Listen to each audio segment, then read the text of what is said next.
Well, amid ongoing mass protests in Belarus, President Alexander Lukashenko and President Vladimir Putin spoke twice over the weekend.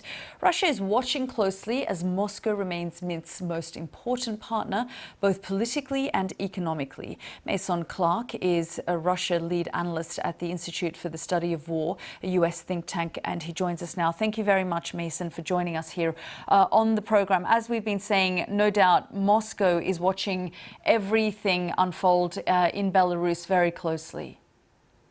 Yes, thank you for having me. So the Kremlin has been monitoring the situation, and likely its key goal at the moment is simply preventing Belarus from shifting more towards a Western-leaning orientation, either in some sort of compromise unity government or entirely if Lukashenko was to be overthrown. And the Kremlin's main focus is ensuring that it retains, its dominance over Belarus. As you pointed out, economically, it has key leverage over the energy sector, and particularly using Belarus as a potential leverage point against NATO. It's been a strong Kremlin interest for years to attempt to deploy military forces into Belarus to pressure NATO's eastern flank, Poland and Lithuania. And there's been an increased risk in the last week of the Kremlin intervening to prop up Lukashenko.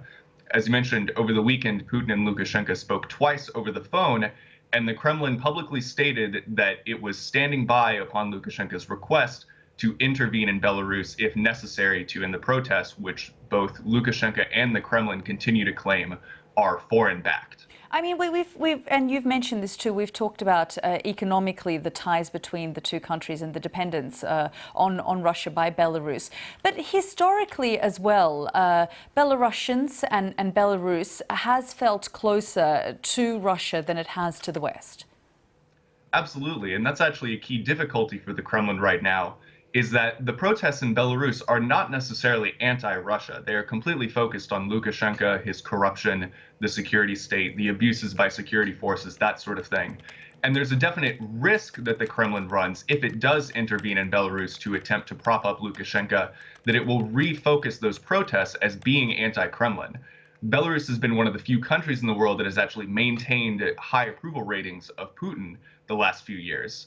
However, we still assess that the Kremlin has enough of a key interest in Belarus that there is a risk that Putin will not allow an overthrow of Lukashenko or a potential of losing Belarus to a more Western orbit uncontested. And he may decide that the costs outweigh that potential benefit of preventing. But it's quite different to the situation in Ukraine and Georgia, for example. Yes, absolutely. There's been a number of parallels on that in media, and I'm not sure they're quite on the money. Of the protests right now are still continuing to be very nonviolent, and they have mixed organization. There's not necessarily a direct pushback against the Kremlin like there was in Ukraine and Georgia, and it's much more focused on reforming the current Belarusian system.